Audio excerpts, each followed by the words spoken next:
So as I told the previous lecture, the molar entropy of mixing for real solutions have been taken to be the same as that for ideal solutions. So, and the formula is given by minus R xi and xi. This is a formula that you can derive from multi-component systems, assuming Boltzmann's hypothesis S equals to K and W, where W is the number of configurations that are a number of achievable microsteps for given the most probable macro step. Or basically the number of complete configurations or number of ways you can arrange A, B, C, D, means as many components are there, atoms on the lattice side. Say for example, for a on the lattice sides, so totally available lattice sides are n, and say out of which Na belong to A, means Na atoms of A are there, and Nb atoms of B are there. Then basically S equal to KLN W, and W is nothing but n factorial by Na factorial Nb factorial, right? This is something that we already know. From there we used Stirling approximation to get into this minus R xi and xi, or you can also get it through, means assuming ideal solution. We also found that from delta G that we arrive, or delta G mix that we arrive for ideal solutions, we can derive the delta S mix, and delta S mix for ideal solutions the same. So basically for real solutions we have taken the delta S mix for ideal solutions, and that is basically minus R xi and xi. So please note that for regular solutions or the regular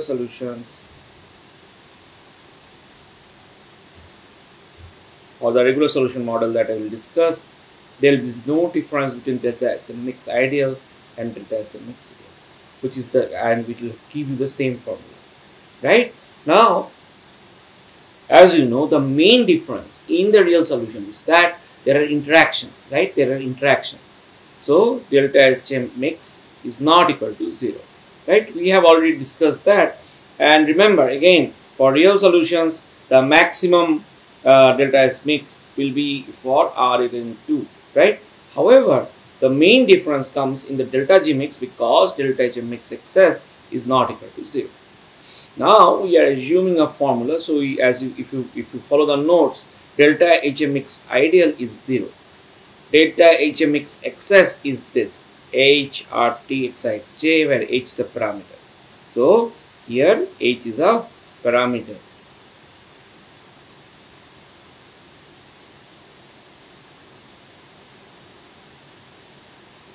Okay, and we are assuming say a binary solution AB. Now, so then this equation becomes delta Hm mix excess. Actually, you can write this as delta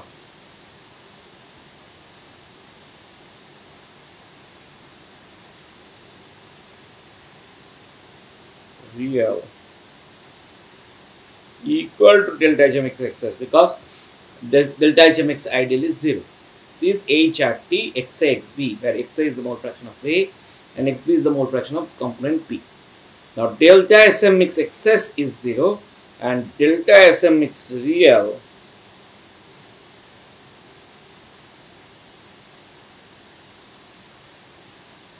equal to delta Sm mix ideal, which is minus R xil and xi, sum over I. So which is xil and xi plus xbl and xb. Again you note that xa and xb are less than 1 and it lies between 0 and 1, and therefore minus sign makes sure that delta S mix is positive. Delta S mix is positive, greater than 0, right? So the minus sign makes sure that delta S mix is positive. Okay, so now you have delta GM mix, right? This is for a, so this is the model for regular solution. Regular solution is one model. It's a model of a real solution. Real solution differs from ideal in this that it has, again I will tell, differs from perfect in this that there are interactions. See, there is a subtle difference between perfect solutions and ideal solutions. I will come to that. Okay, in ideal solutions there are no interactions. This is not really, means it is true that for ideal solutions we are telling that there is no interaction, but in general you can call them as perfect solutions. So there is a distinction here. So I will come to that. In fact, these interactions that you can see, for example, in AB binary solution, what type of pairwise interactions are possible? You can have AA interactions, you can have AB interactions, and you can have BB interactions. Now you can tell that there can be BA interactions, but they are equivalent, right? Because AB interaction or BA interaction, it does not really matter. The order does not really matter. So AB interactions or BA interactions and BB interactions. So these are the three major interactions that you can basically think of. Now, in such a case, you have come up with a model. Okay, so let us assume that the model is like HRT XXB. So basically delta HMX is what? HRT. It is H times RT times XXB, right? Because we have assumed so, right? We have assumed so. We will show how a similar formula can be arrived at for binary solutions. So you will see that this part is equal to this, and delta SMX has a minus R, and there is a minus T here, and there is a minus R there. So because the definition has minus R, so this becomes plus RT XLN XA plus XPLN XB. Now you normalize both sides with RT. So what you get on the left hand side is delta GMX, or this is the free energy of mixing of a real solution, again, or a regular solution. Let us call it delta GMX regular, normalized by RT. Okay, R is the gas constant, RT equals to, now if you look at the right hand side, it is HXLN HXXB plus XALN XA plus XPLN XP. Now we can assume let X equal to XB, then XA equal to 1 minus X. Now if I substitute that way, so this becomes H into 1 minus X into X, and 1 minus X ln 1 minus X plus X ln X.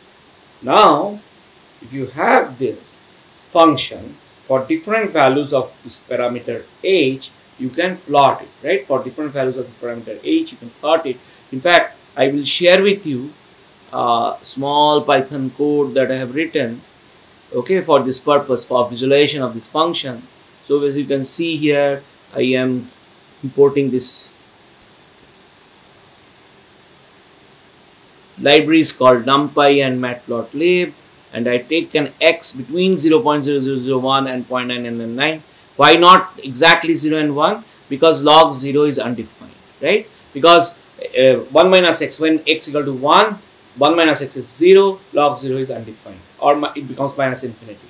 And again, for 0, when I take X equal to 0, then there is again a log 0 which is undefined. So I take very small values, 0.0001 and 0.9999. You can take even smaller values, not a problem. And I use something called np.linspace to take this independent variable. So this is the independent variable axis that I have set, and then you can see I am varying H from -4 to 4, -4 to 4 in steps of 2, and this is the enthalpy of mixing. And if you plot it, you will see that at 0, when H equal to 0, you have the ideal solution, right? Delta HM mix is 0. And then as you go to positive enthalpies of mixing, which is basically endothermic process, right? Positive enthalpy of mixing means you are basically absorbing heat for making the mixture of the solution, right? For 2, for example, for 2 you have a positive enthalpy of mixing. For 4 you have a positive enthalpy of mixing, which indicates an endothermic process of mixing. However, when H is negative, like -2 or -4, you have a negative enthalpy of mixing. That means that heat is evolved during the mixing process. Now you know the HM mix, and you can also now write the entire GM mix. That is the solution, the free energy of mixing, the solution of the real solution or regular solution, which is Hx 1 minus x plus x times log x plus 1 minus x times log 1 minus x, and you have again normalized with RT. Remember that, then you can basically see, again I go from -4 to 6, but in steps of 1 in steps of 2. In fact, here also I can make it steps of 1. Then you will see more curves here. So you will see more curves here. So from -4 to till 5, you will see the curve, and see blue, the 5 one has a very large enthalpy of mixing, right? The enthalpy of mixing is very large, and it is really big at x equal to 0.5, right? At x equal to 0.5, you are seeing all the maxima and the minima, right? Only for this purple line that you see, that corresponds to h equal to 0, that corresponds to ideal mixing, right? So ideal mixing is nothing but a special case of this regular solution model, right? And now if you do this, if you plot this guy here, the GM, which is hx1 minus x plus x log x plus 1 minus x log x, and you are plotting this, you can see that you have a very interesting phenomenon. So you can see till the for negative values of h, you can, it's like h equal to -4, h equal to -3, -2, -1 and 0, you basically have the free energies which are negative all through. However, when you go to sufficiently large positive, say h equal to 1 itself, you can still see that it is a if h equal to 1 corresponds to this case, the h equal to 1 or h equal to 2, they correspond to still the free energies being negative. But just go beyond that, you start at h equal to up to h equal to 2, but at h equal to 2, you can start seeing the change. There is a change in the character of the free energy curve.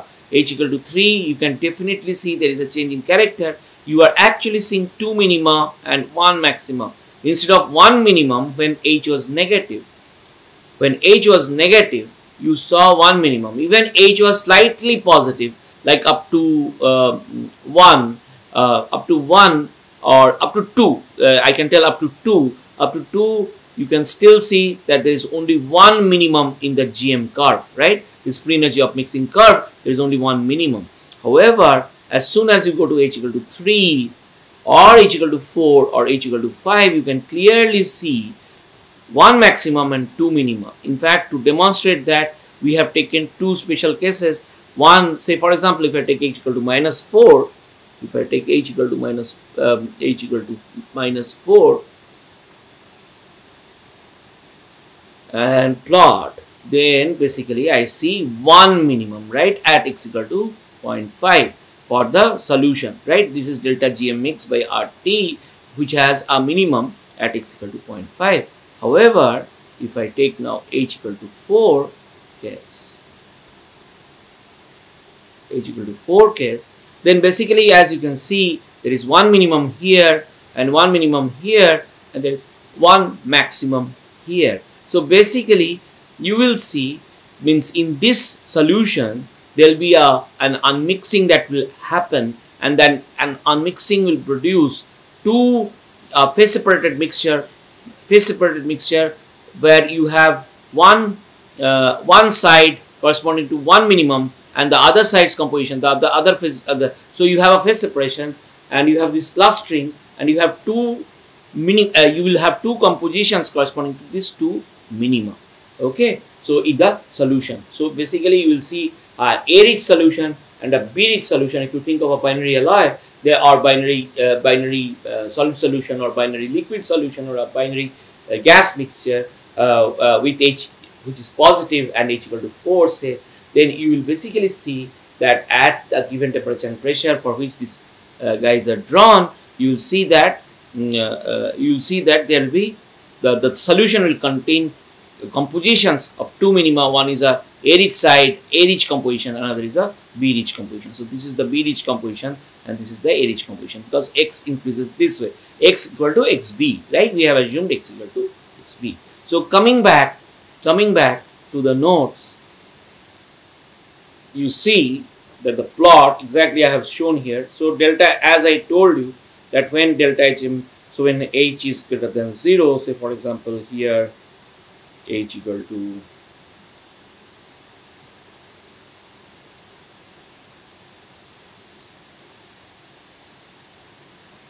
2 and here H equal to 4.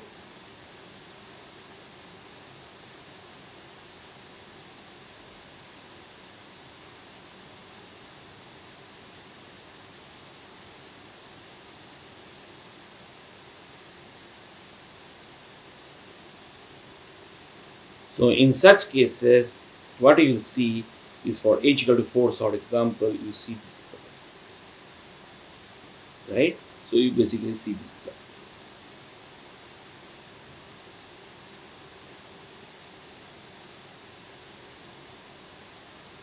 And for H equal to 3, again you see a curve. This is very good, 2 minimum. Again for or H equal to, however, for H equal to 2, for H equal to 2, which is basically this one, you see that it is a very nearly flat curve with a minimum here. So basically you see beyond H equal to 2, at least for a model, beyond H equal to 2, you start seeing system is separating spontaneously into 2 phases and with the compositions corresponding to the 2 minima here. In fact, I have demonstrated here the same curve we have put. So in this case, what happens is in this case H equal to -4, this is for a real solution. Remember, solute solvent interactions are more favorable than solute solute and solvent solvent interactions. That means solute solvent interactions have less energy. More favorable means less energy than solute solute solvent solvent interactions put together. So if you take solute solute solvent solvent interactions put together, the energy is more than the solute solvent interactions. Solute solvent interactions are favored, and as a result you see this deep minimum in the delta Gm mix by RT curve, right? This indicates that the solute solvent interactions are more favorable, right? On the other hand, it is solute solute and solvent solvent interactions are more favorable, and since they are more favorable, you see solute, you will see here this minimum, say for example, this minimum corresponds to solvent rich, right? Solvent rich composition, and this is basically, so X is the solute, assume, and this is solute rich composition. So solute rich composition. So this can only happen. This can only happen when solvent-solvent interactions and solute interactions are more favorable than what? Than solute-solvent interactions.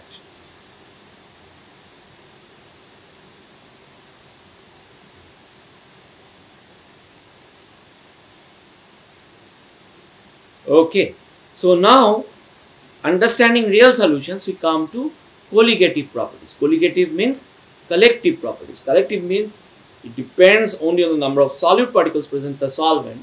It does not depend on either the identity of the solute or that of the solvent. It only depends on the number of solute particles present in the solvent. Okay, so once we understand colligative properties, so we already revised the distinction between ideal and real solutions. In fact, we constructed a real solution or a regular in the form of a regular solution where delta Sm mix for the real solution was the same as that of the ideal solution. However, delta Hm mix was not zero, and we took some function, right? How did this function come along and stuff we will discuss further when we discuss quasi-chemical models. But right now, let us discuss a very interesting idea called colligative property or collective property, which basically the property that depends on the number of solute particles present, but not on their identity, not on their character. So it does not depend on the identity of solute or solvent, but the collection of particles, or the number of solute particles that represent the solution, right? So what happens, very interestingly, if you see,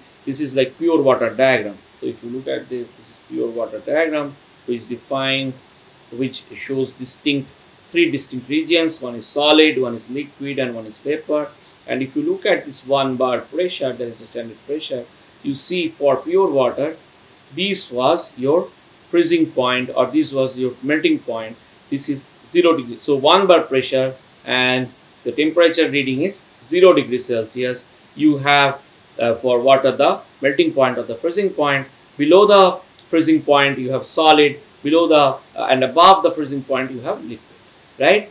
Again, if you go further up towards the right, then you will see again another point on this 1 bar line, and that line corresponds to liquid vapor equilibrium, and that is at 100 degrees Celsius. This is called the boiling point, okay, or vaporization point. And this point, basically below this point, or condensation point, and below this point liquid is, below this point means to the left of it, liquid is in liquid is the more stable phase, and above this point vapor is the most stable phase. However, if you see, so again, how did this come along? We will this colligative property come along, you will see. So if you now dissolve some sodium chloride in water, right, sodium chloride is your solute, and you dissolve some sodium chloride in water, you will see a very interesting thing. You will see that this curve basically shifts to the, this guy shifts to the left, right? It shifts to the left. So it shifts to this side. That means your freezing point of this brine solution, that is a solution of water and salt, basically the freezing point has reduced at 1 bar pressure. At 1 bar pressure, it freezes below 0 degrees Celsius.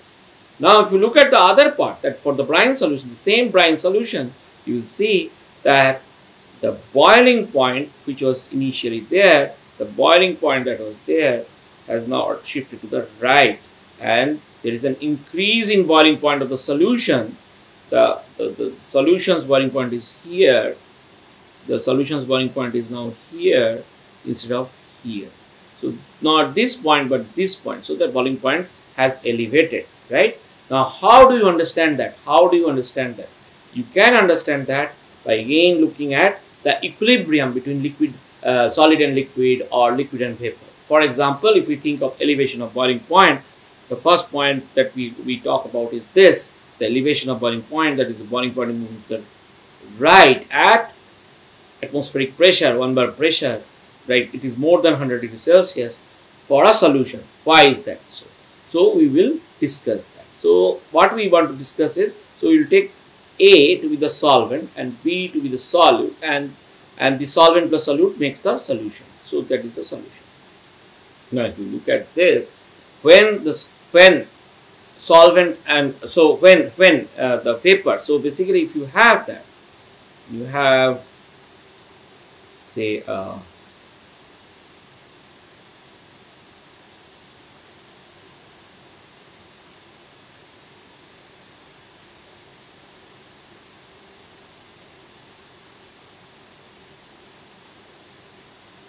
mixture of solute A plus B, and this is like A liquid and B is solute. You can have like two liquids also. B can be some other liquid which is in the, or B can be some solid, that is also possible, which is dissolving in liquid.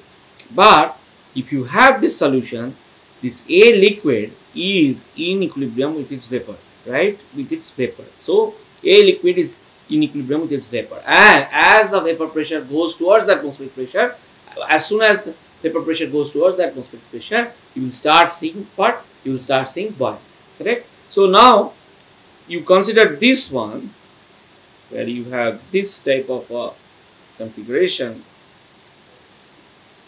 where you have this configuration compared to another one that we talk about, is like you have A liquid, that is pure liquid, and then you have A vapor, right, in the gaseous state. So there is an equilibrium between them. Now when there is equilibrium between these two systems, one is the gas, one is the vapor phase of A, and one is the liquid phase of A, then obviously the chemical potentials have to be equal, right? Mu A G, for equilibrium between the vapor and the liquid, there should be an equilibrium mu A in the vapor phase equal to mu A, or chemical potential of A, in the liquid phase. Now what does it mean is this. So basically you can tell that A in the vapor, so when A is pure, say for example this is the pure case, right, this is the pure case. So in that case mu A, So gas, for example, even when there is a solute like sodium chloride, the vapor phase still consists of water vapor, right? So it's like water vapor. So A is in the solvent phase. So A, you can think of mu A star G is nothing but the chemical potential of A in the gaseous phase. So basically chemical potential of the vapor, the vapor of A, right? A vapor. So basically the vapor consists of A, right? A is the solvent. So these are the solvent vapors. So chemical potential of A in the vapor phase, chemical potential of A in the vapor phase equal to chemical potential of A in the liquid phase. But see that in the liquid phase, when there is solvent, when there is solute, then basically it is not mu Al, now becomes, when there is solute, mu Al is mu A star L, which is like the pure solvent chemical potential, plus RT ln AA. However, if we assume ideal solution, you can write it as mu A star L. Let us assume that the amount of solute that we put in it is it's still very dilute. Then we can write mu A star L plus RT ln. Right now, so this is basically assuming ideal solution, means ideal nature of the liquid. So the means we are assuming ideality, that means we are assuming Raoult's law and AA equal to XA, and therefore, but remember, this is the very important point here. In the vapor phase, A is pure. In the vapor phase, A is pure. In the liquid phase, A is mixed with B, right? In the liquid phase, A is mixed with B, B has dissolved in A, right? So you have now mu A star L plus RT ln XA. Okay, now you can show that in such a case, there is an elevation in boiling point which is proportional to the fraction of solute, and this KH, you can prove that, and that is what we were going to prove, is RTB star. TB star corresponds to the boiling point of the pure A. TB star is boiling point of pure liquid. Boiling point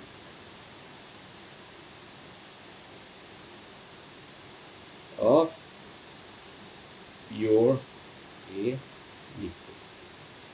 Now see, which is equal to RTB star by delta H L to gas. So liquid to gas. So delta H liquid to gas means what we are basically telling, liquid goes to gas, that is delta H evaporation. So this is, or vaporization.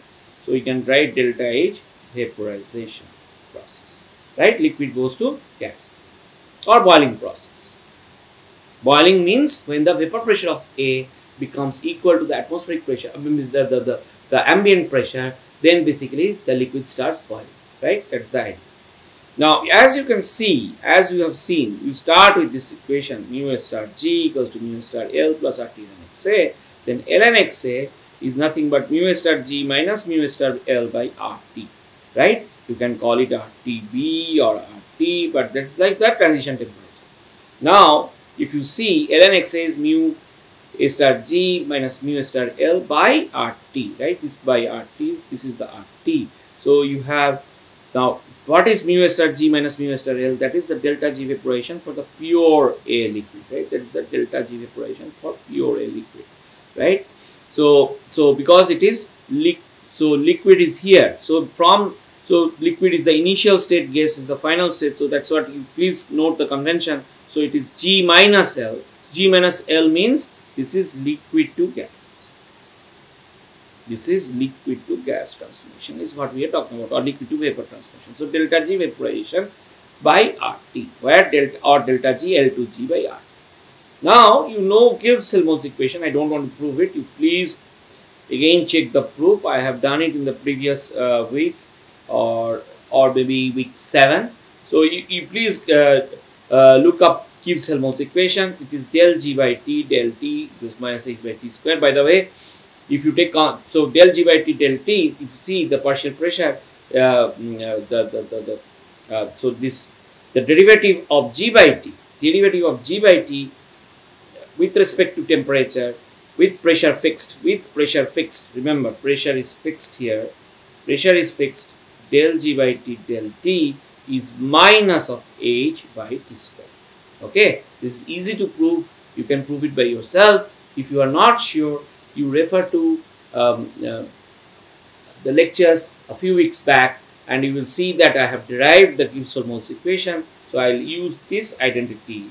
I'll use this identity because you see it gives you a very useful relation. Okay, particularly this identity was very useful when we discussed Clausius-Clapeyron equation. So you go to those lectures and you please find out the derivation of Gibbs-Helmholtz equation.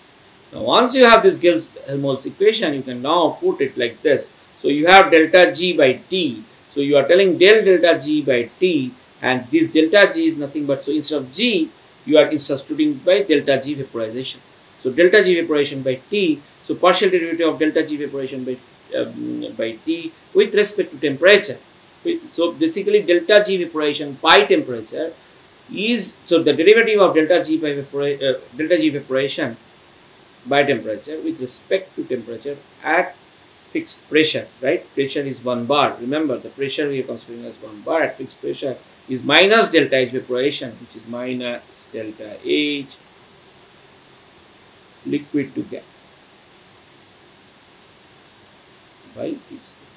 Now remember, when it is delta H liquid to gas, so liquid to gas means you are absorbing heat, right? The liquid has to absorb heat to convert to gas or vapor phase, right? So this is basically an endothermic process. So that means delta H is positive. So minus of delta H means negative, because delta H itself is positive for a liquid to vapor transformation, right? Now that is something that you please take a note of. So delta H liquid to gas, this liquid to vapor transformation is an endothermic transformation, because the system, the liquid has to absorb heat, right? The liquid has to absorb heat to transform to vapor phase, right? So delta H is positive and minus delta H therefore is negative by T square. T square again is positive, right? So minus delta H by T square in this case has to be negative, right? Has to be negative because of this minus sign. Now delta G vaporization is nothing but, as you know, from here do you know, from here you know, delta G vaporization is nothing but RT ln XA. If you take RT from here to here, then delta G vaporization is RT ln XA. Or delta G vaporization by temperature is basically R ln XA. Delta G vaporization by temperature. See, this is what is the argument here in the Gibbs-Helmholtz equation, right? This is the numerator, delta G vaporization by temperature. So delta G vaporization by temperature comes out to be R ln XA in our model. So now if you now look at this, again remember I am writing d by dt. This is basically, why can I write this? Because I know that pressure is fixed. So I have fixed the pressure, right? So basically this is nothing but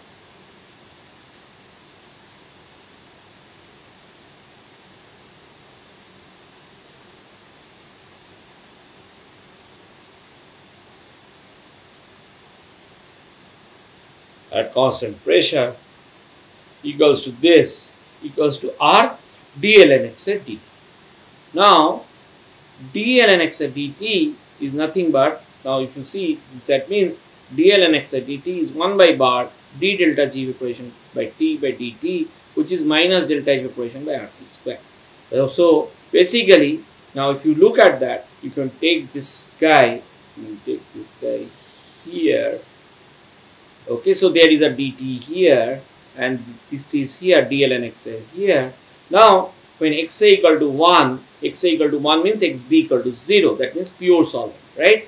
And if your initial state is pure solvent state, and the final state is a solution with XA mole fraction of the solvent and XB mole fraction of solute. So this is the final state. So the final state is the new boiling point, the change in boiling point.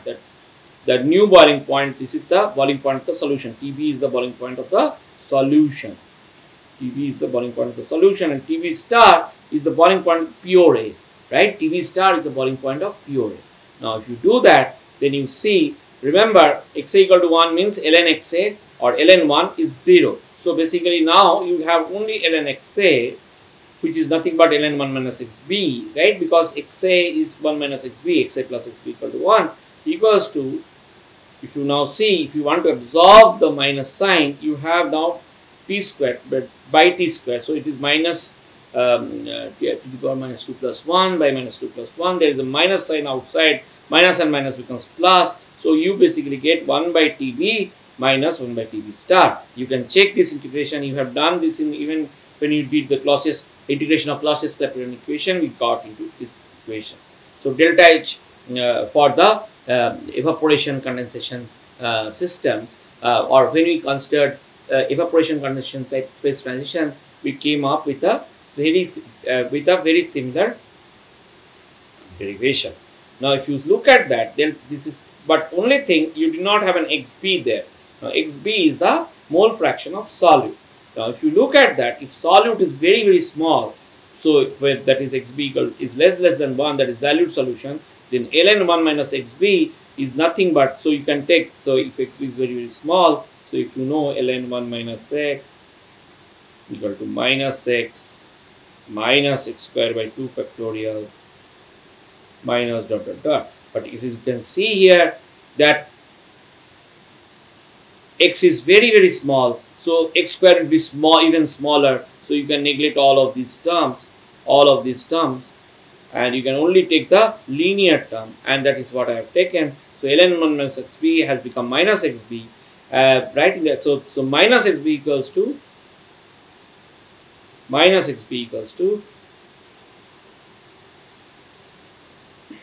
if you remember, minus xb equals to delta H evaporation by R 1 by tb minus 1 by tb star. So now if I take xb, so then it becomes 1 by tb star minus 1 by tb. So there are so from this equation itself, you can see that this is what comes in, because 1 minus xb is minus xb in the dilute solution limit.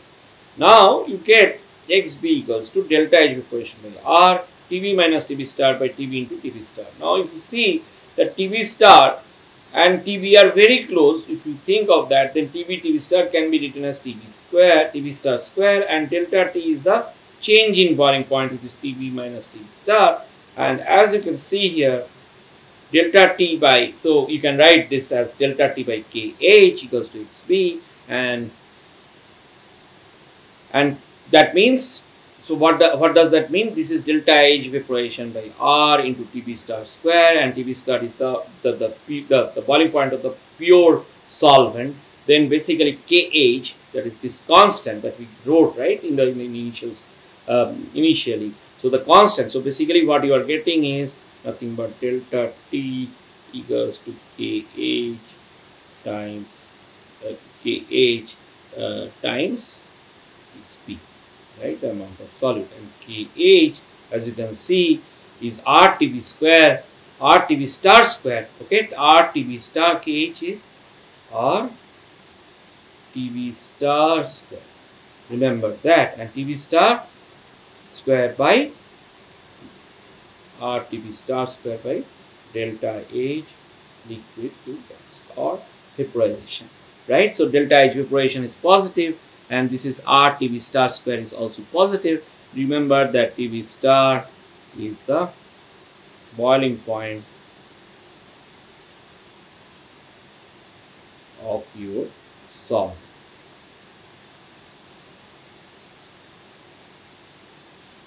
So we can explain the elevation of boiling point. Now think of depression of freezing point. Think of like a solid. Now you are thinking like pure solid solvent. You are thinking of pure solid solvent, and there is a liquid solution of A liquid plus B, and so the solvent is like ice, right? It's ice, and you have also A liquid plus B mixture. So basically the major component is the solvent component, and we are taking that component in two forms. So basically you are thinking of water H2O. So you are thinking of an example is H2O liquid to H2O solid. So basically this is like A liquid to A solid transformation. Now instead of this is called freezing, right? A liquid to A solid. So this is called freezing, and this is basically, again, now see, interestingly, when we talk about the boiling point and we were talking about liquid to vapor transformation, we were talking about an endothermic process. But now think of liquid to solid transformation, which is an exothermic process, right? It's an exothermic process. Now this, instead of this, I am telling now you have H2O liquid plus some salt, okay, which is basically like the solute, okay, that is like solute, and then you are trying to transform this to H2O solid. Now this is not really H2O, this is basically the solution. So basically you want to transform it to solid, right? So water, so you have some amount of, very little amount of sodium chloride that you have added to water, and you are trying to in the liquid state, and you have dissolved it, and you now want to freeze this solution, and you are seeing the freezing point, whether it will be depressed or whether it will be elevated. Immediately you can see in a very common intuitive way that delta H vaporization is an endothermic process. On the other hand, freezing is an exothermic process. So you know that if boiling point is elevated with the same idea, with a very similar idea, the freezing point should be depressed, right? But we will prove that, right? We will prove that. Why is it so? So as you know, again, we are looking at solid. Solid, we are assuming solid to be the pure one, and liquid is a solution, right? Liquid is a solution, and that is what is going to be frozen. So basically now if you think of that, we can write this way: mu S star S is mu S star L plus RT ln XA, where ln XA is mu S star S minus mu S star L by RT, which is delta G liquid to solid. Remember, delta G liquid to solid, right? This is like delta G freezing by RT, right? Delta G freezing. Freezing is opposite to fusion or melting, right? Freezing is opposite to melting. So again, we can proceed the same way. You get dl ln x at dt, which is ddt of delta G freezing by RT, which is minus delta H, right? Again, we are using the Gibbs-Helmholtz equation or Gibbs-Helmholtz identity. We can write ddt of delta G by RT is nothing but minus delta H by RT squared. So you please look at the proof here. So you please validate this. So you get delta H liquid to solid by RT square, which is minus delta H freezing, right? Liquid to solid is nothing but freezing process by RT square. So this is called freezing transformation basically. Now again we go to this integration. Again x equal to 1 is the pure case, right? X equal to 1, basically the solid is pure A. Then it is basically so now and you have XA is your final. This is your final state, which is like the solution. So this is basically solution. And again, you have T star. T star is the pure, the freezing point of the pure solid, pure A, right? Freezing point of pure A. T star freezes freezing point of pure A, right? So remember, and T is the freezing point of the solution, right? T is the freezing point of the solution.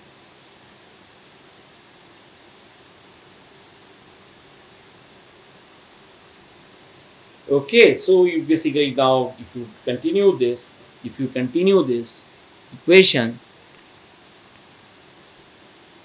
if you continue, so again you can write ln xa equals to ln 1 minus xp, ln xa is ln 1 minus xp, which is delta H freeze by R 1 by T minus 1 by T star, which is delta H freeze by R. T star freezing, right? T star freeze minus T by T star. So basically very analogously you can write. So you get XB is less than 1, right? This is a dilute solution. So it's a dilute solution. So this is again minus XB, and you have delta H freezing by R, and this is T star FR minus T, which is the new freezing point, right? This is the T is the new freezing point of the solution. This is the freezing point of the pure A. This is the freezing point of solution of A and B, and you have T star, and again XB is it's the dilute solution with limit. So T star can be written as T star squares, right? T star square, and you have this R. So basically delta T again you can write as R T freezing square by delta H freezing. However, as you know, delta H fusion is greater than 0. But delta H freezing is less than 0, it's an exothermic process. Therefore, the delta T is basically because R is positive, T star square is positive, and but delta H freezing is negative, right? Delta H fusion is positive, but delta H freezing is, so fusion or melting process is basically when the solid absorbs heat to melt, right? And freezing process is where a liquid is transformed to solid by giving out its latent heat or heat of transformation, and therefore delta H freezing is basically, you can write this as minus of delta H fusion. Now delta H fusion is positive, right? So you have this as less than 0. So delta T is negative. That means delta T is negative means there is a depression in freezing point, that we already intuitively understood, because delta H vaporization was positive. That time there was an elevation of boiling point. Now delta H freezing is negative. As a result, there is a depression in the freezing point. Now, there is also another thing, although it's not exactly colligative property, you cannot exactly call it a colligative property, because you are now looking at the solubility of solute in the solvent, right? So basically, if you think of that, if you are looking at solute as the pure phase, right, in the solubility case. So basically, you are telling that mu B liquid is nothing but, so mu B liquid is the chemical potential of B in the liquid solution. So mu B liquid is chemical potential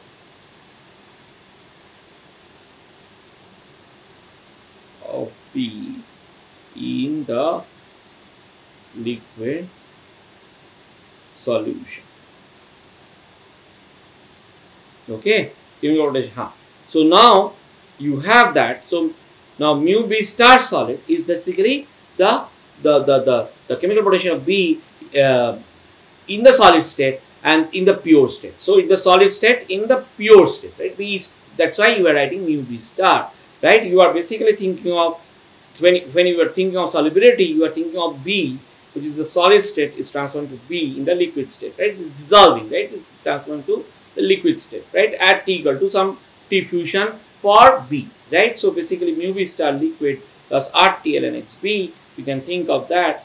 Now, right, in mu B liquid is nothing but mu B star liquid. That mu B star liquid is the, in pure liquid B, what is the chemical potential of B, right? Mu B star gets that. Plus RT-ln-XB is there, because the RT-ln-XB and that XB again is the mole fraction of B in the solution, right? So ln-XB is mu B star S minus mu B star L by RT, which is basically, so it is like solid to liquid transformation. So, but you are looking at solid minus liquid, that is liquid to solid, solid transformation. So, solid to liquid transformation is what we are looking at. So, mu L minus mu S is what we are looking at, right? So, solid to liquid transformation. So, S to L, if I am thinking of, then we should have taken mu star L minus mu star S is basically equals to mu or delta mu. This is from solid to liquid, right? But, or that is like the delta mu fusion or delta G fusion, right? Delta G fusion. So this would have been delta G. But see, ours is, the way we have written it, the way we find it is mu B star S minus mu B star L. So basically it is like liquid to solid transformation. So it is opposite to delta G fusion. So there is a negative sign. So as you can see here, there is a negative sign here, and there is delta G fusion, and there is RT. Again, you do the same integration. So again, you see dln-XB, and again you can look at the integration limit this way, that XB equals to XB, and now there is an interesting point. So here XB equal to 0 or XB equal to 1. So let us look at XB equal to 1. Now if you do that, then basically what you basically get, because XB equal to 1 is like pure, the XB equal to 1 basically means pure solid,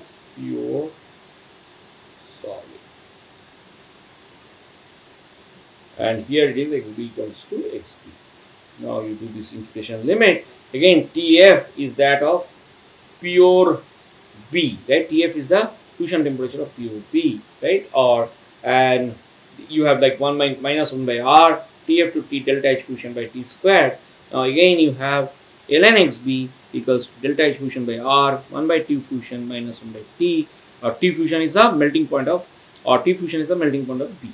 So basically if you have that, you can plot xb. So please understand this, that you have delta H fusion, which is positive, and then R, which is positive, and then there is 1 by T fusion minus 1 by T, right? And T fusion T can be written as T fusion square. So T fusion square. Or you can basically write this. So basically, if you look at this what the plots, you will see that I have plotted delta HF by RTF. So basically delta H by R is there, and then there is this and you get 1 by, so T fusion minus T, right? 1 by, and again if you think of this, this is basically delta HF by RTF, T minus TF by TF, or delta HF by RTF, T by TF minus 1, right? So ln xb is that, right? So xb is exponential of this entire term. Xb is exponential of this entire term. Now I am plotting xb as a function of T by T fusion, so I basically get for different values. So delta HF by RTF, for example, is 0.1 in this curve. For this curve, it is like slightly higher than 0.1, and here it is like 10. Okay, so here the value is like 10. Okay, this is 10, so it's, I don't know where it's here, so it is equal to 10. Okay, and this is 0.1. So as you can see how the solubility of xb varies between varies as a function of T by Tf. T by Tf is plotted here. So basically as you can see here, the dissolution or the solubility, if you think of this as a colligative property, there is no solvent property associated with it. There is absolutely no solvent. Solvent property does not influence, somehow it is solvent property, at least in this approach, does not influence the solubility of B in it, right? It does not. So in this, the colligative treatment, you see that it really depends on the delta H fusion of pure B, the delta H fusion of pure B solute transforming to the, from the solid state to the liquid state, from the solid state to the liquid state. And there is this RTF, where TF is the pure, the TF is nothing but T. Remember T fusion, I am calling T fusion as, in short form as TF. So basically if you see, TF is the melting point of B, of pure B solid.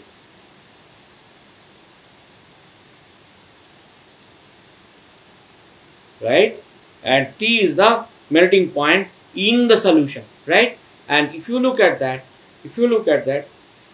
delta HF is again the transmission or the fusion transmission of solute from the solid phase to the liquid phase, right? And therefore, as you can see in this entire expression, that you have here, there is no solvent property that is included. Okay, when we are expressing solubility, right? Again, there is another very important process called osmosis. So osmosis is like preferentially, so you use something called a semi-permeable membrane. You use it in biology a lot, right? You use a semi-permeable membrane which basically allows only solvent molecules to permeate. Only solvent molecules can go, right? Only solvent molecules can transfer, right? The solute molecules, let's say for example B is solute, B cannot transfer. So only thing that happens is like you have a solution of A and B, and you have pure solvent, and you have the semi-permeable membrane which only allows solvent molecules to pass through the membrane, right? So basically you can adjust the dilution by transferring solute molecules through the solvent molecules through the partition. So basically solute molecules cannot pass. Solute molecules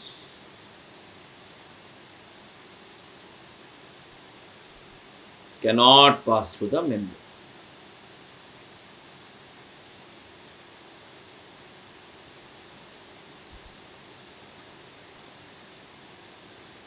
if you look at Atkins, you will see that this is very much useful in determining the molecular mass or molar mass of macromolecules or polymers, right? It is also very important in biology and in biochemistry.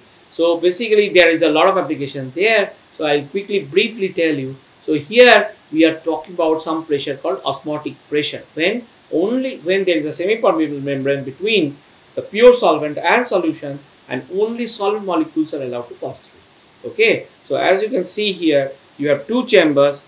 There is a semi-permeable membrane here. So you have a semi-permeable membrane here, and there are two chambers, right? Chamber 1 has pure solvent, chamber 2 has solution, and there is this pressure. It's like you can see the piston here, and there is this piston here, and so you can see pure solvent has a pressure of P, while the solution has a pressure of P plus pi, and this pi is basically called osmotic pressure. Okay, so if you look at that, again mu A star, again star denotes pure, right? Star denotes pure. That's what we use as a convention in the previous lectures also.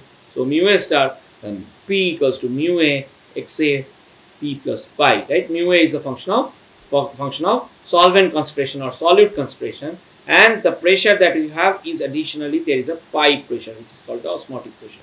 We don't know what pi is, and we'll try to find out. So if you want to find that out, you can write down this guy is xa P plus pi is mu A xa P plus pi is mu A star P plus pi. So P plus pi for the pure solvent plus RTL and xa. Now mu A star is basically corresponding to pure A. So d mu A star is dgm pure A, right? Because it's pure A, so which is nothing but dg is basically VdP at a constant temperature, right? VdP minus SdT. If T is constant, dt is equal to 0. So we can write as VmdP, where Vm is the molar volume, right? Molar volume of the solvent, right? And molar volume of the solvent of A, molar volume of A. Now, if you integrate d mu A star, you have two pressures. One is mu A star, d mu A star, where mu A star changes from P, pressure P. So what is the change in the chemical potential of pure A when the pressure changes from P to P plus pi? Is what is this integral telling? So this integral basically tells you how mu A star will change when the pressure changes from P to P plus pi, P to P plus pi, right? How mu A star will change. So mu A star P plus pi minus mu A star P equals to, this is, see, we are taking x equal to 1 here, right? We have expanded it. So mu A xa P plus pi we have written as mu A star P plus pi plus RTL and xa. So we have separated this out, right? Mu A star P plus pi plus RTL and xa. So you now have mu A star P plus pi minus mu A star P is Vm P plus pi minus P. So as you can see, the change in chemical potential of pure solvent when the pressure changes from P plus pi to P or P to P plus pi is nothing but is proportional to this increment in pressure or this osmotic pressure of Vm, which is basically Vm times pi. Now, as you can see, mu A star P plus pi is nothing but mu A star P plus Vm pi, right? That's what we have written here, right? Mu A star pi, this one equal to this, and so this one, if I take this way, then what I get is this. Now, if you look at that, mu A xa P plus pi is mu A star P. Now, mu A star P plus Vm pi, right? Vm pi plus RTL and xa. Now, as you can see here, we have made a very succinct approximation that we are telling the molar volume does not change even when it's a solution. So, molar volume remains unchanged. Molar volume of A remains unchanged even when A is in solution. Okay. So, there is no change in molar volume. And if you consider that, then you get mu A star P equals to mu A star P plus, you have mu A star P plus Vm pi plus RTL and xa. Now, as you can see, mu A xa P plus pi. Now, this equal to this. Why? Because this is something we have already written. We have written because these are in equilibrium, right? There is a semi-permeable membrane, and this. So, the pure solvent and solution are in equilibrium, right? And separated by a semi-permeable membrane. So, mu A star P equals to mu A xa P plus pi. So, mu A xa P plus pi equal to mu A star P, right? That was our initial contention. So this is equal to mu star p, and mu star p here also there is a mu star p plus Vm pi plus this. So basically you can basically now cancel this term. So this entire term is equal to 0, and if this is 0, then Vm pi is minus RT ln xa, and ln xa is with nothing but ln 1 minus xb, and again for a dilute solution limit ln 1 minus xb, as we have shown, is minus xb, negative of xb, because since xb is less than 1. So basically we can write now RT xb. Again, xb is the mole fraction of solute, which is very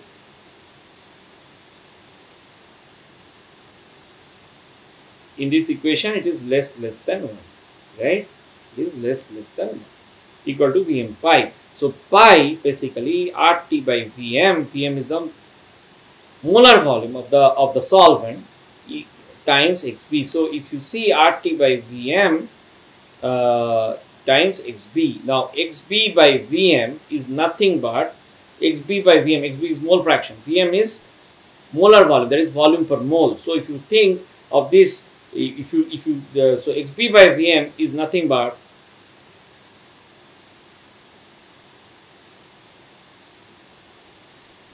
so if you have, say for example, so it is volume per mole, right? So basically if you think of this, this is nothing but total V, and you have n moles, so then n times xb by V, right? Because Vm is V by n, right? Vm equal to V by n, V by, so volume by mole number, the total number of moles. So n times xb is nothing but nb.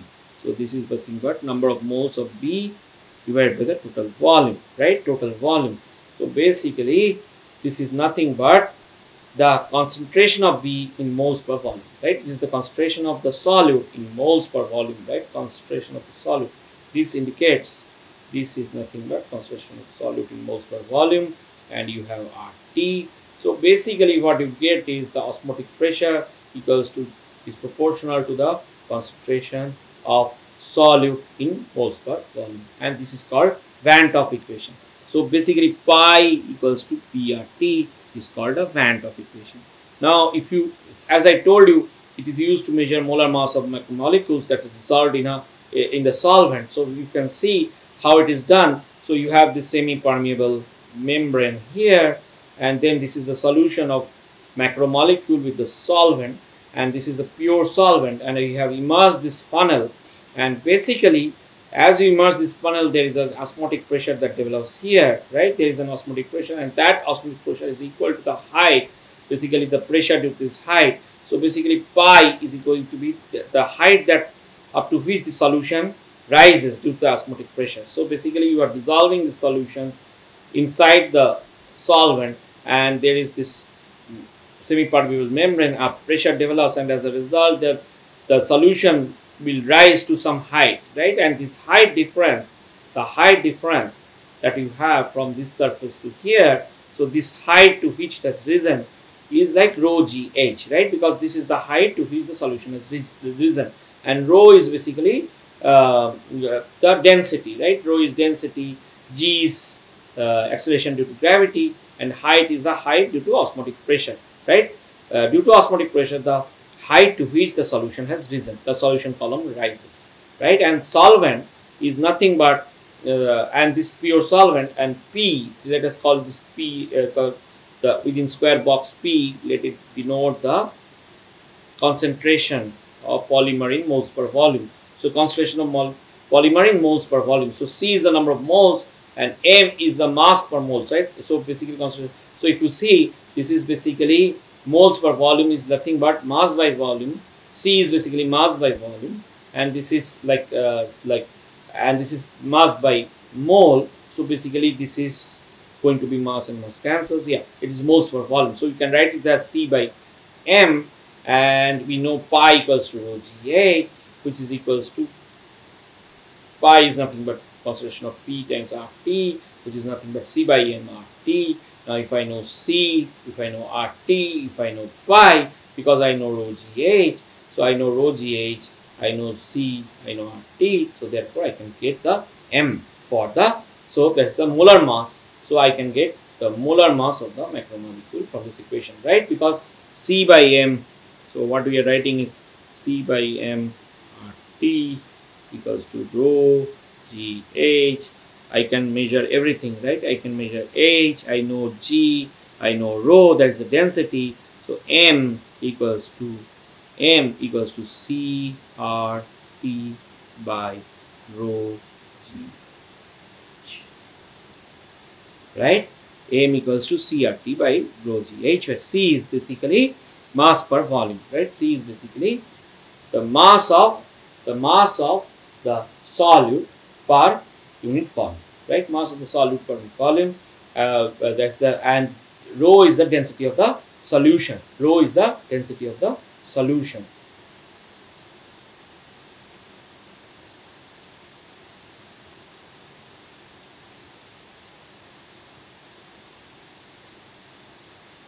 And C is basically density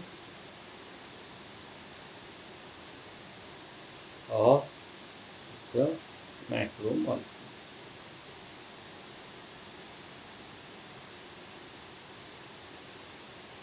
Right? C is basically defined as mass by volume. So C is basically the amount of macromolecule, the mass of macromolecule that is put into the volume, right, in the solution, right? So basically it's like a density. So you can call it like C is basically the amount of polymer, so mass of polymer by the volume of the solution. Okay, so basically C cannot be defined as the density of the polymer, but it is basically mass of the polymer by the volume of the solution. Okay, that you have taken. So as you can see, this is called osmometry, where Van 't Hoff equation can be used, and you can get the molar mass of macromolecules, right? This is something that you can do. Now we'll come to this again. Once again, we will quickly discuss this part, which is called we will discuss now this approach to create models, right? We have created actually two models. One model was this ideal solution model, right? Ideal solution model means, or you can call it a perfect solution model, where there is no interaction between the atoms, right? So now if you look at the deviation from ideality, that is basically expressed through the non-unity gamma, right? So basically this gamma A basically corresponds to, so in Raoult's law, A equals to XA, and Henry's law, as you know, but this gamma is the activity coefficient, right? So basically AA is activity, gamma A is activity coefficient, which is different. If it is different from 1, then you have deviation from ideality or departure from ideality, right? So again for you can do it for the solvent, you can also do it for the solute, right? You can also express it for the solute. So AB equals to XB, but again you can write AB equal to gamma B XB, and if gamma B is not equal to 1, then what you get is a deviation or departure. Now departure can be positive or negative depending on the interactions that happen, and that is what we will try to understand. So let us think of a binary AB solution. So what are the interactions possible? As I told, the interactions possible are AB, AA and BB. Now see, if AB interactions, exactly, remember there is a half here because there is double counting. See, there are AA, 2 A's and 2 B's. Here there is 1 A and 1 B. So if you want to balance this, then basically you have to create, because there are 2 A's here and 2 B's here. So there is there is a double counting here. So you have to use half here, right? So half of AA plus BB interactions equals to AB interactions. This basically gives you nothing but Raoult's law or ideal case. So as you see, there is this, that's why Atkins uses this distinction between perfect and ideal. Ideal is where the interactions cancel out, or interactions are exactly cancel out, or interactions exactly balance. That means the AB interactions exactly balance the AA interactions and BB interactions, and that is called ideal. But In perfect, there is no interaction at all. AA, BB, AB, all are 0. Basically, there is no interaction between A and B, right? In case of perfect solutions. But in case of ideal solutions, there is interaction, but the AB interactions are completely balanced by the AA interactions and BB interactions. In such case, what we call is ideal. Okay, so this is a very important point here, because in ideal solution, there are indeed interactions, but the interactions are exactly balancing. The AB interaction energy is equals to half of AA interaction energy plus BB interaction energy. Again, as you can see, AA counted twice, BB counted twice, therefore there should be a half. And so, as you can see, this ideal means where there is exact balance between the different interactions. Exact balance between the different interactions, so that the net interaction goes to 0, right? The net interaction goes to 0. So basically, if you think of these interactions as EAB, and this is EAA, and this is EBB, these are the interaction energies, then you can see EAB minus of half of EAA minus of half of EBB will exactly go to 0, and that gives you the ideal solution. Okay, that gives you the relation of ideality, right? That gives you the relation of ideality, and you basically get nothing but Raoult's law. As you can see, this is completely linear. AA equal to XA, right? AA equal to XA, and that is called Raoult's law. However, if AB is greater, that the interaction of AB is greater than AA and BB, then basically you start seeing something called a negative deviation. We will tell why. So you see, if AB is greater, that means you have more AA and BB, right? You will have more AA and BB that are preferred, right? Because AB is more, that the interaction energy between A and B is more than that of AA and BB. AA and BB interactions are more favorable. So in such case, you get negative deviation from Raoult's law. Negative deviation from Raoult's law. On the other hand, when AB is less than AA plus BB interactions, the AA-BB interactions, AB is less, then you get positive deviation from Raoult's law. Now, I'll tell why we will try to explain this by deriving a regular solution model from atomistic perspective, where we look at these AA interactions, BB interactions, and AB interactions. So, how will you do? So, you will use in regular solution model what is called, so there are various models, that quasi-chemical models that you can construct. So, we will consider one type of a regular solution model for a disordered solution of between two liquids or between two solids. Okay, we will primarily focus on the condensed phases right now.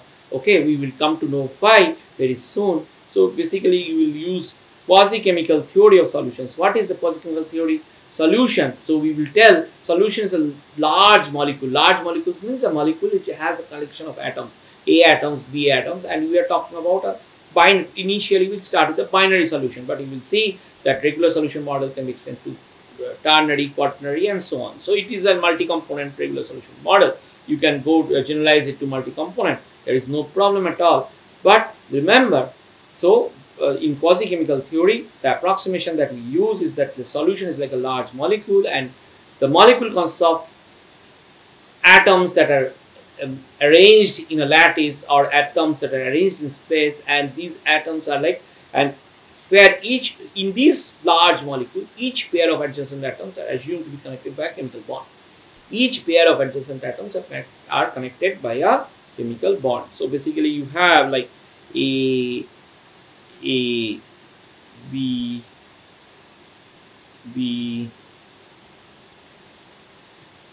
this is completely random, let's say A, and so you have all these interactions that are possible, B, A. So this entire thing, so this big structure on this lattice, say for example, you go on putting B here, A here, you can just do it in random way, and you basically have this large molecule which consists of different types of bonds like AA bonds, BB bonds, AB bonds also.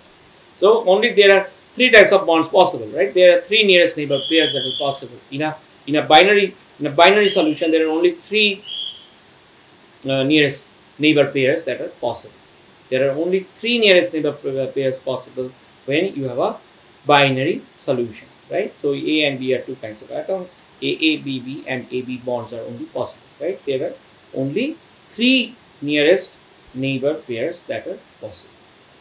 Now, we are also assuming volume of pure A and pure B are assumed to be the volumes of pure A. Then basically volume per atom of A or B are assumed to be equal. So Vm, the molar volume of A and molar volume B are assumed to be equal. We are not assuming any difference between the molar volumes, right? So, and also when A and B mix together, then the volumes of A and B will not change during mixing. That is another really important thing that we have to consider. Okay, and also interatomic distance and bond energy does not depend on composition. So in the next lecture, we will continue this and we will stop here, and in the next lecture we will continue this and we will finish the description of regular solution model for a disordered solution, and also later I will show in case of ordered structures or ordered lattices how do you modify the regular solution model, and finally we will show what gives negative deviation and what gives positive deviation from Raoult's law or from this ideal solution assumption.